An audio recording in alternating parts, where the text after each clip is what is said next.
how I made a mine entrance tile for my Mountainous modular wargaming board. Hi there and welcome to Good Enough Scenery, and today I'm going to be showing you exactly how I made this in quite a lot of detail. I'm going to apologise first of all. Parts of this video are filmed at a less than ideal angle, but hopefully all the information that I supply is still going to allow you to follow along should you want to make one yourself.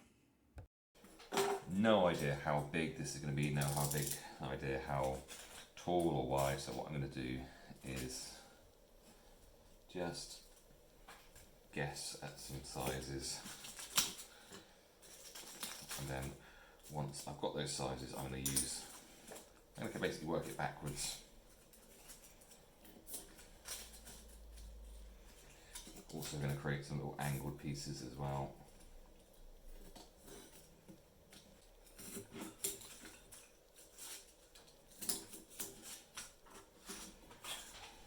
Plank things as well, about that big.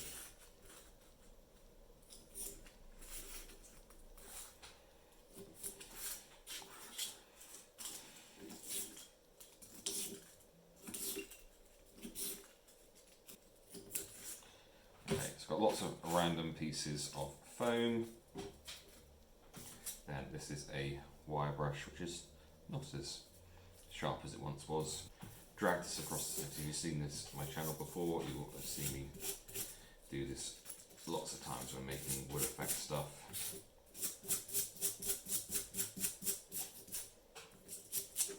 Actually, it tears into the surface quite randomly, and once painted it kind of looks kind of wood effect. So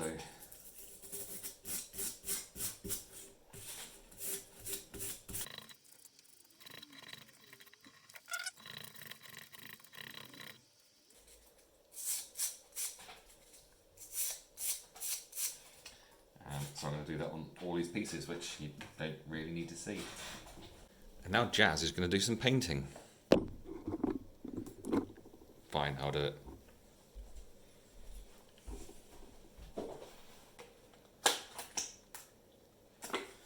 So, as it's wood, I'm going for brown.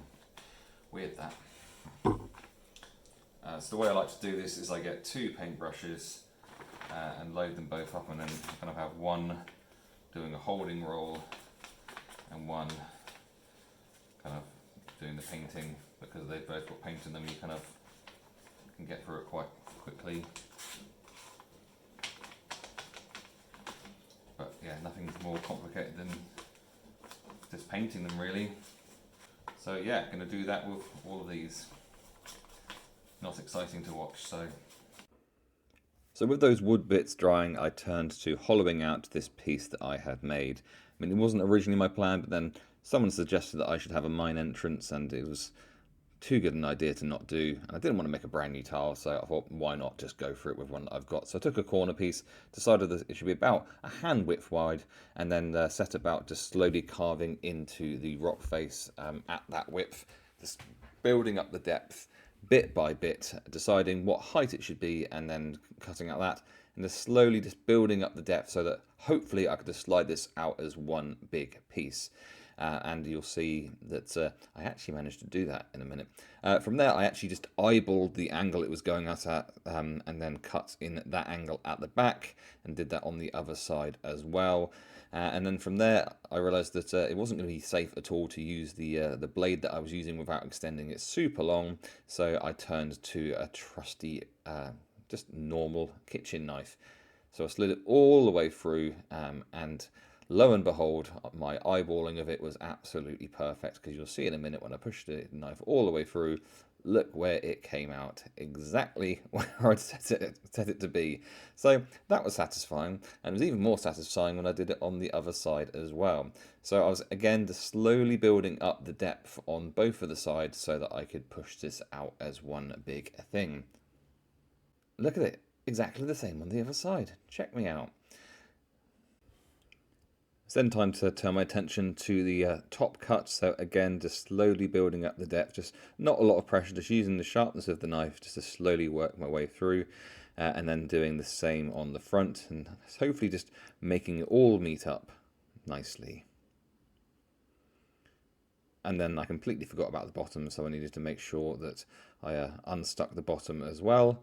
And finally, after it wasn't that long. I mean, I think it probably took me about 7 minutes. Definitely dead at that point. But look at this. Just pushing and pushing, and one solid piece. I mean, as a human, that aren't many things more satisfying than that. I hope you get to experience it one day. And yeah, that was just I filmed that to literally remind myself, you need to glue this bit back down again, because it did pop off when I was doing the cutting of the underneath. So I took the bit that I cut out, and then I cut off the corner part because I wanted to plug up the back of the hollow so that the mine shaft looked as dark as possible. From here I took some tin foil, and then the edges that I'd cut I just rolled with that tin foil just so they weren't such a straight edge. I mean, a lot of this isn't going to get seen, but I wanted to just be complete with all of it. So there's the back of my head, always interesting. But yeah, putting that there showed me that it was going to be pretty well blocked off and dark.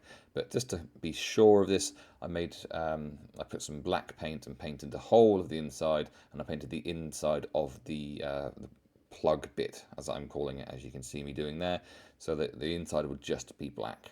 Now I wanted to have like a track on it, so you can see that I actually made some little plastic card rails as if it was a minecart thing, but then I decided to not use them so that they didn't get used. All I did was take some lolly sticks which had been painted brown from a previous project already. I cut them down to 3 centimeters, which is about 1.25 inches, and then split them in half, and they would be used for the bottom of the track part. Then I came back to my fake wood and started building up the mine entrance itself. So I started by just getting some plank bits and just sticking them to the inside wall of the entrance. Then I started working on an upright, so I just took one and just glued it on, and then that was kind of my reference point for the rest of it. So then I put another one exactly opposite on the other side, and then it was just a case of building up the structure from there. So I put another one inside, and cut it down to the right height so that I could have a support beam going across, so on top of the upright, but underneath the rock thing itself, as if there was something going on to make that rocky thing stay in place. I mean, as it is, with the vines that I put on the end, it didn't end up being seen, but it's always nice to be complete about these things anyway, in case you want to use these skills in a future project. So another couple of uprights going in as well. And then it was just a case of building it all up. So, just plank by plank, just building up the sides. And once it had reached the same height as the uprights, see one of the great angles I was talking about there, that's my shoulder, putting some planks over the top like that. And I think it ended up looking pretty decent. From there, it was time to glue down the little track things that were I cut out earlier. So just smothered the inside of it with PVA glue, and then just set about taking these 3 centimeter long half width lolly sticks that have already been painted and placing them down. See, I've managed to get the paintbrush exactly in the way. That's what I'm talking about. For the ones that are a bit further back, I took my long nosed tweezery type things, and like I said, these things are probably not going to get seen. That's the back of my head again, and but it's nice to be complete about this sort of thing just in case, and that's what it was looking like. Glue was still wet at this point, so I took some of the grey flock, which is already on the tile itself, and sprinkled some at the top. This is me sprinkling some down, you can't see that, but there was a lot gathered at the front of it, and decided the best way to get it in was to simply just blow. So I just blew the flock to the back, and it pretty much went where I wanted it to go. So that was a bit of a result, to be honest. This was me putting the vines on, and another apology coming up on this one. I covered it in glue. We will see that the camera cuts off at this, the most inconvenient moment, so we'll cut into an entirely different video to show you what's going on with this. But this is like fake moss. I'll put a link to, not exactly the same one I bought, but a similar one. But as you can see on this other video that I used the vines on, all it is a case of putting that PVA glue on. This stuff sticks to it instantly, even not high-tack PVA, just regular PVA. It sticks to it straight away, and then you can just push it into the surfaces that you're you're gluing to. So that's what I did on the mine entrance. So just pushing it all on and then smothering it in my spray glue, and that's doing two things. It's setting it in place, but it's also giving a sticky surface for those scatter leaves to be sprinkled upon. My elbow there, another great shot. Now, you see me showing you that plug thing there, the leftover bit, and that's because I cut little scatter rocks out of that. So all I did was cut some little random angles and then rolled them with the tin foil so they had the kind of rocky texture that we're going for, and then stuck them down with the glue gun. It was as simple as that. Obviously the plug had to go back in. I keep calling it a plug. It's the back corner. Just some glue, hot glue to put that back in. And then the gaps that were left over, I filled them up with hot glue and then shoved a bit of foam in there just to make sure it was as dark as possible, as you can see there.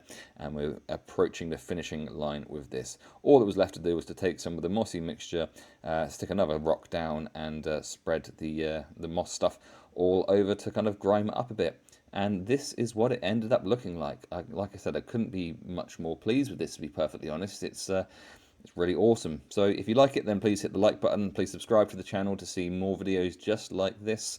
Hit the notification bell so you know when a new video is out, and leave any comments that you've got or anything you'd like to see in the comments below. I'll catch you for another video soon.